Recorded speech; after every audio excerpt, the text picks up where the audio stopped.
प्यारे विद्यार्थियों, आप सभी का मेरे चैनल हिंदी विद दीप्ति मेहता में हार्दिक स्वागत एवं अभिनंदन।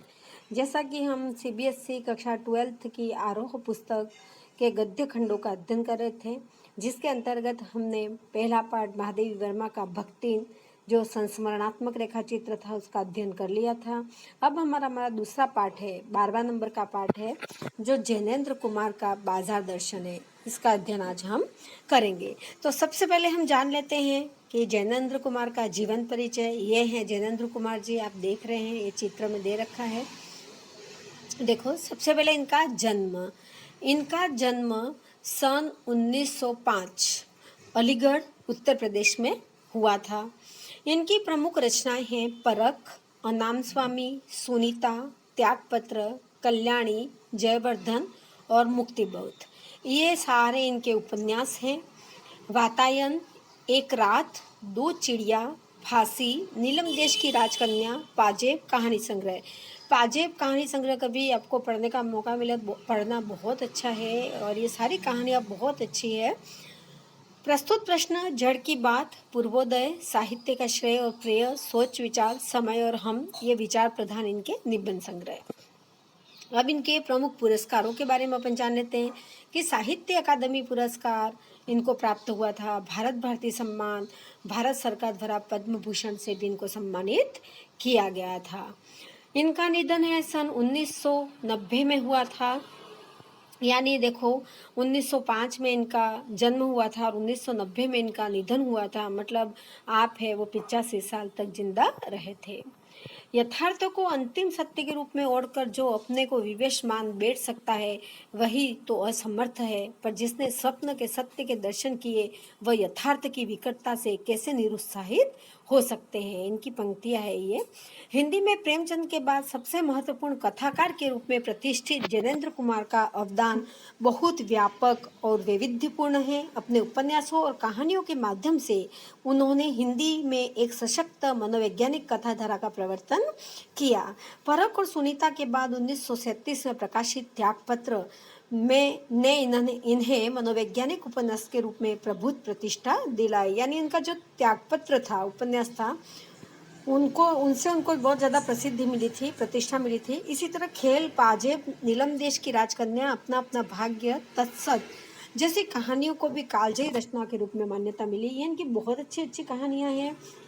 इसने बाल मनोविज्ञान को भी दर्शाया, जैसे पाजेब जैसी कहानी है उसने बाल मनोविज्ञान को भी दर्शाया है कि किस तरह बालक का मन होता है, उसके ऊपर किस तरह से प्रभाव पड़ता है। इस तरह से इनकी सारी कहानियाँ बहुत बढ़िया है। कथाकार होने के साथ साथ जैनेन्द्र की पहचान अत्यंत गंभीर चिंतक के रूप में भी रही है। ये चिंतनशील थे। बहुत सरल एवं अनौपचारिक सी दिखने वाली शैली में उन्होंने समाज, राजनीति, अर्थनीति एवं दर्शन से संबंधित गहन प्रश्नों को सुलझाने की भी कोशिश की है। अपनी गांधीवादी चिंतन दृष्टि का जितना सुष्ठु एवं सहज उपयोग वे जीवन जगत से जुड़े प्रश्नों के संदर्भ में करते हैं वह अन्यत्र दुर्लभ है और इस बात का सबूत पेश करता है गांधीवाद को उन्होंने कितनी गहराई से हृदयंगम किया, मतलब अपने हृदय में उतारा है। देखो, अब आज जो हमारा पाठ है बाजार दर्शन। बाजार दर्शन है वो एक निबंध है, जैनेन्द्र जी का एक महत्वपूर्ण निबंध है, जिसमें गहरी वैचारिकता और साहित्य सुलभ लालित्य का दुर्लभ संयोग देखा जा सकता है। हिंदी में उपभोक्तावाद एवं बाजारवाद पर व्यापक चर्चा पिछले 1-1.5 दशक पहले ही शुरू हुई है, पर कई दशक पहले लिखा गया जैनेन्द्र का लेख आज भी इनकी मूलतः अंतर्वस्तु को समझाने के मामले में बेजोड़ है।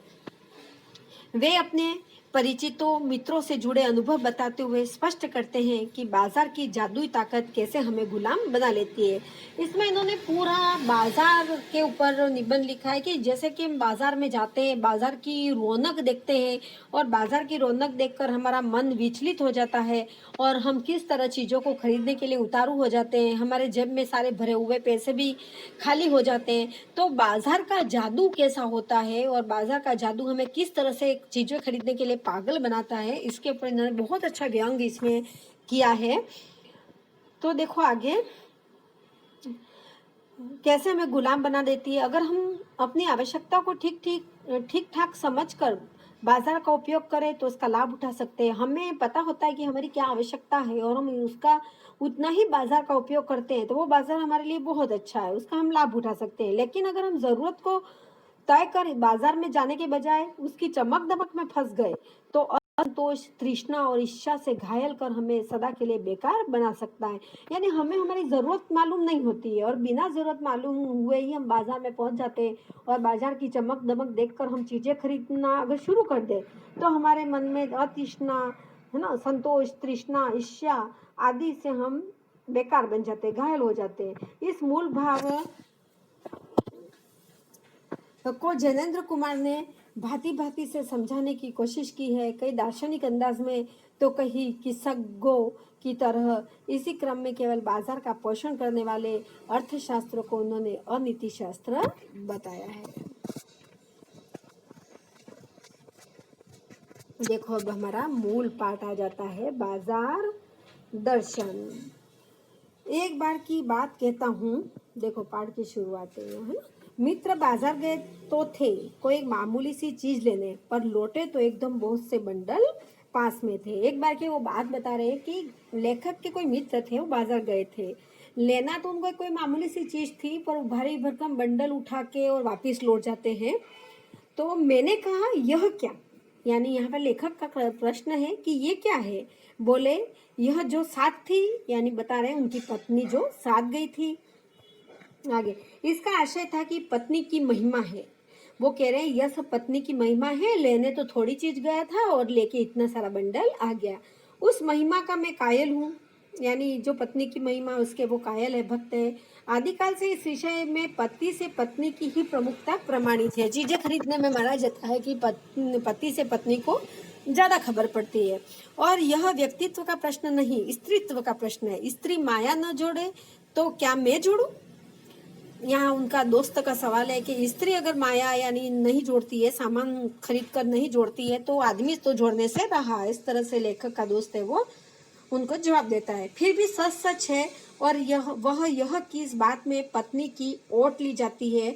मूल में एक और तत्व की महिमा सविशेष है, वह तत्व है मनी बैग, अर्थात पैसे की गर्मी या एनर्जी। यानी पत्नी तो सिर्फ एक सहारा होती है, आड़ होती है लेने के लिए, पर व्यक्ति का जो मनी बैग होता है, पैसे की गर्मी होती है, एनर्जी होती है, वही बाजार में जादू से विचलित हो जाता है। और पास में पैसे होते हैं तो चीज हम काम की हो चाहे बिना काम की हो खरीद ही लेते हैं। पैसा पावर है, मतलब पैसा शक्ति है।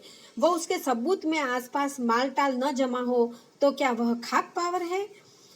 पैसे को देखने के लिए बैंक हिसाब देखिए, पर माल, असबाब, मकान, कोठी तो अनदेखे ही भी दिखते हैं। पैसे की उस परचेजिंग पावर के प्रयोग से ही पावर का रस है, यानी परचेजिंग पावर यानी खरीदने की शक्ति। यानी पैसे तो खरीदने की शक्ति आपके पास जितना है, पैसा जितना है उतना आप उस पावर का उपयोग करोगे। असबाब मतलब यहाँ सामान से मतलब है कि माल और सामान, मकान और कोठी, ये सब अनदेखे भी दिखते हैं, पर जो है ना वो हम परचेजिंग पावर होती है, जो खरीदने की शक्ति होती है हमारे पास, वो कभी दिखाई नहीं देती है, वो तो सिर्फ पावर ही बताती है।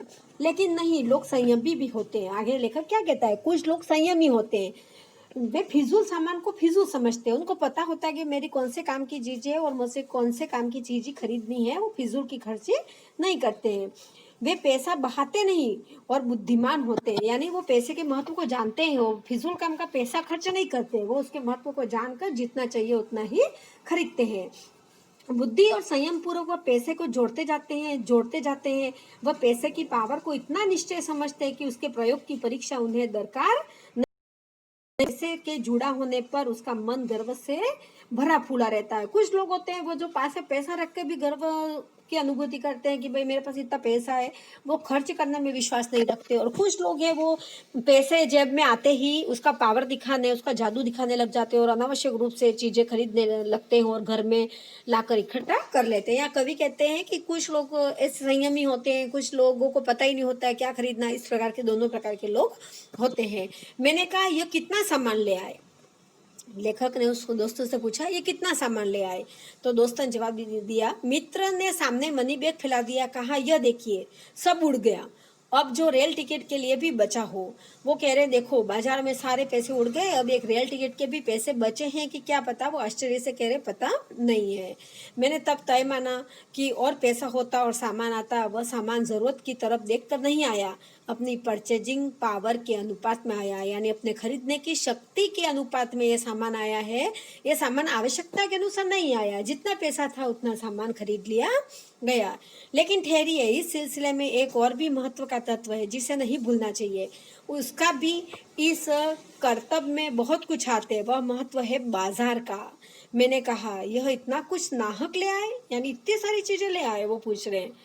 मित्र बोले कुछ न पूछो, बाजार है कि शैतान का जाल है। वो क्वेश्चन कर रहे हैं, बाजार है कि शैतान का जाल है। ऐसा सजा सजा कर माल रखते हैं कि बेहया ही हो जो न फंसे। यानी कह रहे हैं कि बाजार को इतना सजा सजा के रखते हैं तो हर कोई उसके अंदर फंस ही जाता है, और काम की हो चाहे बिना काम की हो, वो चीज उसको इतने आकर्षित कर देती है वो उसको खरीद लेते हैं।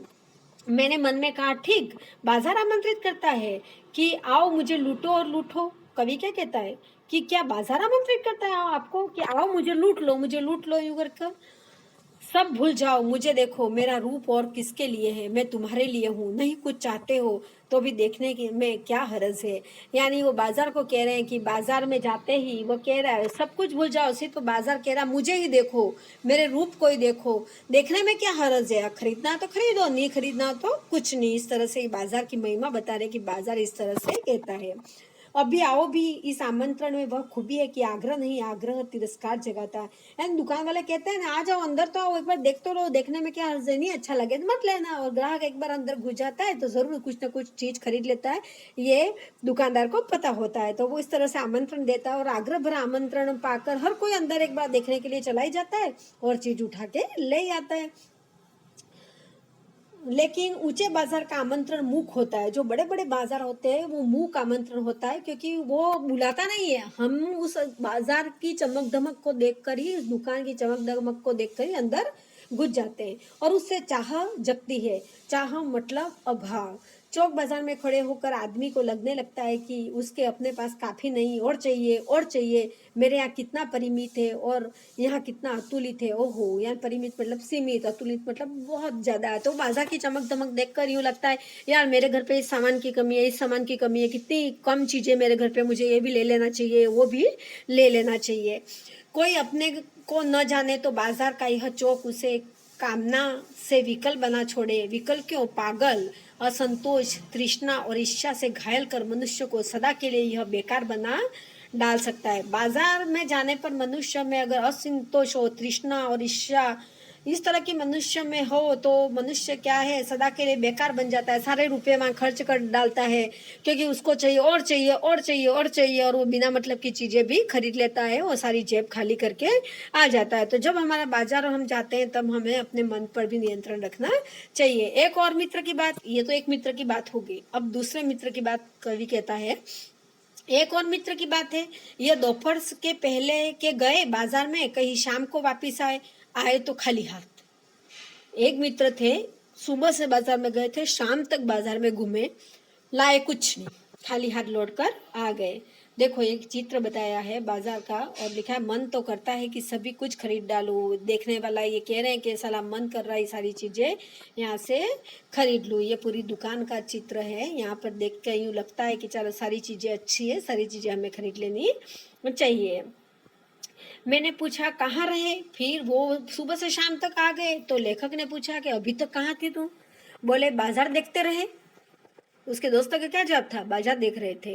मैंने कहा बाजार को देखते रहे क्या रहे? यानी वो कह रहे बाजार को क्या देखते रहे, बाजार में ऐसा क्या था? बोले क्यों बाजार? तब मैंने कहा लाए तो कुछ नहीं। भाई बाजार देखा तो कुछ तो लाना था, लाए तो तुम कुछ नहीं। बोले हाँ, पर समझ ना आता था कि न लूं तो क्या, सभी कुछ तो लेने को जी होता था। यानी वो कह रहे थे बाजार सारा घुमा, पता ही नहीं चला कि कौन सी चीज लेनी है कौन सी चीज नहीं लेनी है। न लूं तो क्या मतलब सारी चीजें लेने की है, तो क्या लेना वही पता नहीं चला, इसलिए पूरा बाजार घूमकर वापिस आ गया। कुछ लेने का मतलब था शेष सब कुछ को छोड़ देना। यानी वो कह रहे हैं अगर कुछ एक खरीद लेता तो दूसरी चीज छूट जाती, दूसरी लेता तीसरी चीज छूट जाती, पता ही नहीं चल रहा था कि मुझे खरीदना क्या है, और मैं ऐसे वापस लौट आया। पर मैं कुछ भी नहीं छोड़ना चाहता था और इससे मैं कुछ भी नहीं ले सका, मुझे कुछ छोड़ना भी नहीं था, और एक चीज़ लेता तो एक चीज़ छूट जाती, इसके बहाने में कुछ भी नहीं ले सका और सारी चीज़ें छोड़कर आ गया। मैंने कहा खूब, वह पर मित्र की बात ठीक थी, अगर ठीक पता ही नहीं कि क्या चाहते हो तो सब और की चाह तुम्हें घेर लेगी और तब परिणाम त्रासी होगा, गति नहीं होगी न कर्म। यानी जब हमारे पास लक्ष्य नहीं होता है कि हमें बाजार जाकर क्या चीज़ खरीदनी है, हम बिना लक्ष्य के बाजार में पहुंच जाते हैं, तो ऐसी हालत होती है कि मुझे ये भी चाहिए, वो भी चाहिए, वो भी चाहिए, उसमें हम कुछ नहीं खरीद पाते। जब तक हमारे पास लक्ष्य नहीं होगा, हमें पता नहीं होगा कि मुझे बाजार में जाके यही वस्तु खरीदनी है, तब तक हम उसको सही तरीके से खरीद नहीं सकते। इसलिए हमें बाजार जाने से पहले सोच समझ कर लिस्ट बना लेनी चाहिए कि मुझे यही चीज़ें खरीद कर आनी है, ताकि हम अनावश्यक वस्तुओं को खरीद कर ना आए और ऐसा भी नहीं हो कि खाली हाथ लौट जाए।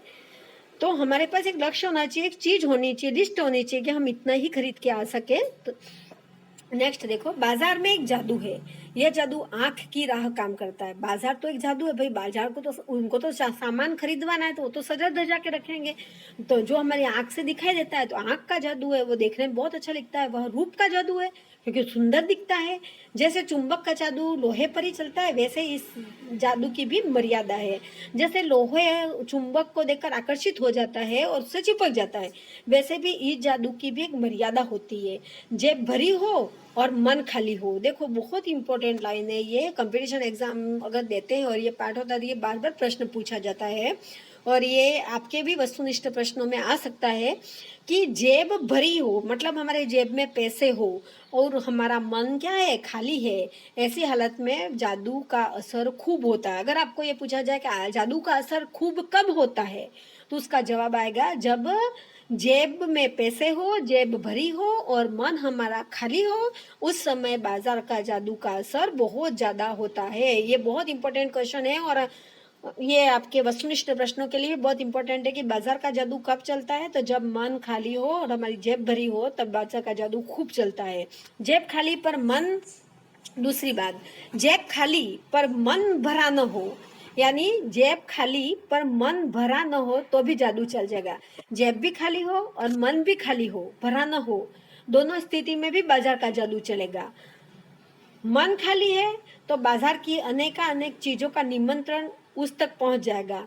यानी मन खाली है तो हमें पता ही नहीं है हमें लेना क्या है, तो सारी चीजें अपने को निमंत्रण देगी कि आजा मुझे भी खरीद ले, आजा मुझे भी खरीद ले, आजा मुझे भी खरीद ले। कही हुई उस वक्त जेब भरी, तब तो फिर वह मन किसके मानने वाला है। अगर मन भी खाली और जेब भी भरी तो फिर तो मन किसी की सुनने वाला है ही नहीं। मालूम होता है यह भी लूं वह भी लूं, सभी सामान जरूरी और आराम को बढ़ाने वाला मालूम होता है, पर यह सब जादू का असर है। जादू की सवारी उतरी कि पता चलता है फैंसी चीजों की बहुतायत आराम में मदद नहीं देती बल्कि खलल ही डालती है। घर में बहुत सारा सामान इकट्ठा कर देने से क्या हो, साफ सफाई में खलल डालेगी, भंडार गृह इकट्ठा हो जाएगा घर में और वो हमें आराम तो नहीं देगी, और ज़्यादा हमारे दुख का कारण बन जाएगी।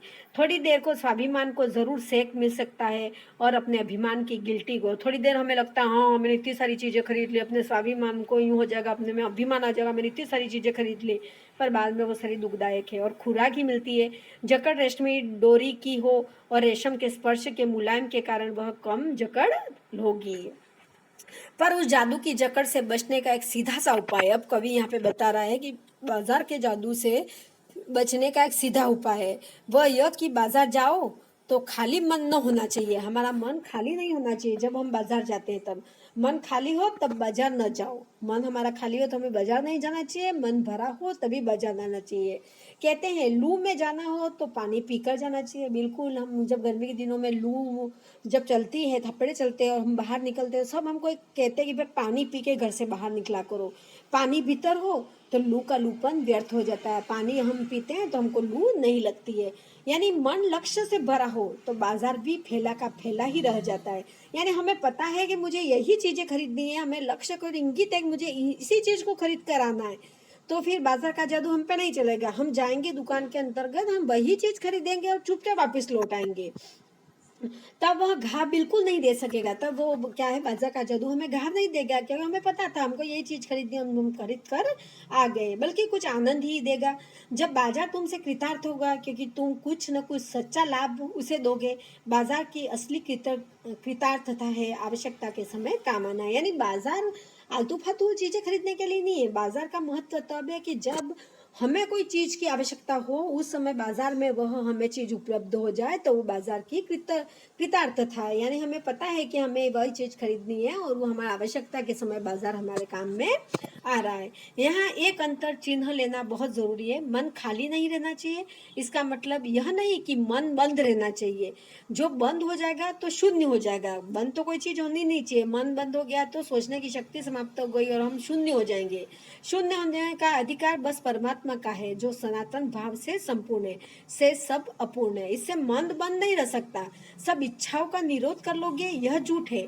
और अगर इच्छा निरोध तपह का ऐसा ही नकारात्मक अर्थ हो तो वह तब झूठ है। वैसे तप की राह रेगिस्तान को जाती होगी, मोक्ष की राह वह नहीं। ठाट देकर मन को बंद कर रखना पड़ता है, जड़ता है। लोभ का यह जितना नहीं है कि जहाँ लोभ होता है यानी मन में, वहाँ नकार हो। यह तो लोभ की ही जीत है और आदमी की हार। आंख अपनी फोड़ डाली तब लोभनीय के दर्शन से बचे तो क्या हुआ? ऐसे क्या लोभ मिट जाएगा? और कौन कहता है कि आंख फूटने पर रूप दिखना बंद हो जाएगा? क्या आंख बंद करके ही हम सपने नहीं लेते हैं? और वे सपने क्या चैन भंग नहीं करते हैं? इससे मन को बंद कर डालने की कोशिश तो अच्छी नहीं है। यानी कवि कह रहा है कि मन को बंद कर देना ऐसा नहीं है कि मन को बंद कर दो, तुम्हारी इच्छाओं को मार डालो, तुम अच्छी चीज को देखो ही नहीं। ये सब कवि का यहाँ पे कहने का मतलब नहीं है। कवि ये समझाना चाह रहा है वह अच्छी नहीं, वह अकारत है और यह तो हट वाला योग है। शायद हट ही हट है, योग नहीं। इसमें मन कृश भले हो जाए यानी दुबला हो जाए और पीला और अशक्त जैसे विद्वान का ज्ञान, वह मुक्त ऐसे नहीं होता। इसमें वह व्यापक की जगह संकीर्ण और विराट की जगह शुद्र होता है। इसलिए इसका रोम रोम मूंद कर बंद तो मन को करना नहीं चाहिए। वह मन पूर्ण कब है? इसमें पूर्णता होती तो परमात्मा से अभिन्न हम महाशून्य ही न होते। अपूर्ण है इसी से हम है। सच्चा ज्ञान सदा इसी अपूर्णता के बोध को हम में घरा करता है। सच्चा कर्म सदा इस अपूर्णता की स्वीकृति के साथ होता है। अतः उपाय कोई वही हो सकता है जो बलात् मन को रोकने को न कहे, जो मन को भी इसलिए सुने क्योंकि वह अप्रयोजनीय रूप में हमें नहीं प्राप्त हुआ है। हाँ, मनमानेपन की छूट मन को न हो क्योंकि वह अखिल का अंग है, खुद कुल नहीं है। आगे देखिए, पड़ोस में एक महानुभव रहते हैं। आगे कह रहे हैं कवि जी कि पड़ोस में एक महानुभव रहते हैं जिनको लोग भगत जी नाम से पुकारते हैं। चूरन बेचते हैं, यह काम करते हैं जाने उन्हें कितने बरस हो गए। यानी भगत जी वो चूरन बेचने का ही काम करते हैं। वो कितने बरसों से बूढ़े हो गए थे, लेकिन किसी एक दिन भी चूरन में उन्होंने 6 आने पैसे से ज्यादा नहीं कमाए। यानी वो कह रहे हैं कि भगत जी ने किसी दिन भी 6 आने से ज्यादा रुपये नहीं कमाए। चूरन उनका आसपास सरनाम है, यानी सब उनको चूरन वाले में भगत जी घर का पहचानते थे। उनका सरनेम हो गया था। वह खुद खूब लोकप्रिय कई व्यवसाय का गुर पकड़ लेते और उस पर चलते तो आज खुशहाल क्या माला माल होते। क्या कुछ उनके पास न होता। इधर 10 वर्षों में मैं देख रहा हूँ उनका चूरन हाथों हाथ बिक जाता है। वह न उसे थोक देते हैं न व्यापारियों को बेचते हैं। यानी वो कह रहे हैं कि वो सिर्फ 6 आने का चूरन बेचते हैं, बाकी बच जाता है तो बच्चों को मुफ्त में बांट देते हैं। अगर उससे ज्यादा उन्होंने लोभ किया होता तो आज उनके पास बहुत चीजें होती, उनका जीवन खुशहाल होता, वो माला माल हो जाते। पर उन्होंने ऐसा नहीं किया। न वो तो किसी व्यापारी बेचते थे, न थोक भाव में देते थे, सिर्फ 6 आने का चूरन बेचते थे। पेशगी ऑर्डर कोई नहीं लेते। बंधे वक्त पर अपनी चूरन की पेटी लेकर घर से बाहर हुए नहीं कि देखते देखते 6 आने की कमाई उनकी हो जाती। लोग उनका चूरन लेने को उत्सुक जो रहते हैं। चूरन से भी अधिक शायद वह भगत जी के प्रति अपनी सद्भावना का दे देने को उत्सुक रहते। पर 6 आने पूरे हुए नहीं कि भगत जी बाकी चूरन बालकों को मुक्त बांट देते थे। कभी ऐसा नहीं हुआ कि कोई उन्हें 25वां पैसा भी दे सके। कभी चूरन में लापरवाही नहीं हुई और कभी रोग होता भी मैंने उन्हें नहीं देखा। यानी वो कह रहे हैं कि कभी उन्होंने ऐसा नहीं चाहा कि मैं चूरन ज्यादा का बेच दूं, कि मैं इससे ज्यादा कमा लूं, कि अगर ज्यादा होता तो वो मुफ्त में दे देते। पर वो 6 आने ही कमाते, उनमें कोई लोभ लालच नहीं था। उनकी निश्चित लक्ष्य था कि मुझे इतना कमाना है तो उतना ही कमाते थे।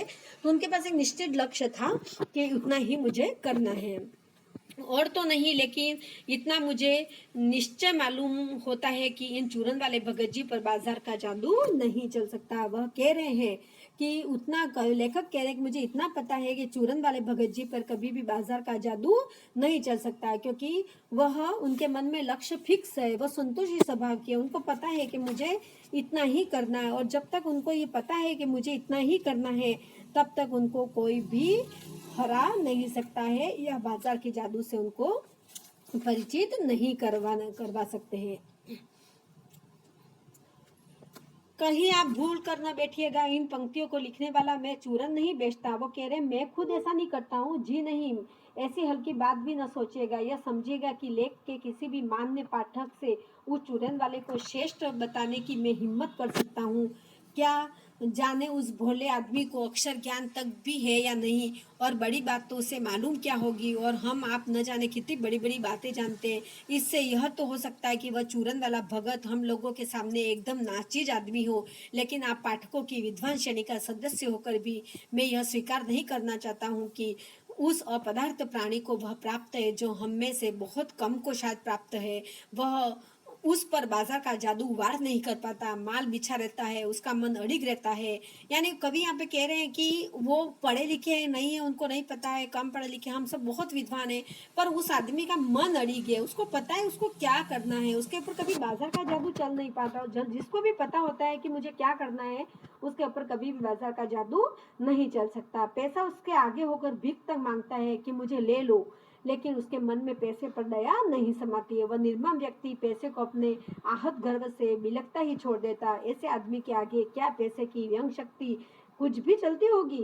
क्या वह शक्ति कुंठित होकर सलज्ज ही न हो जाती होगी?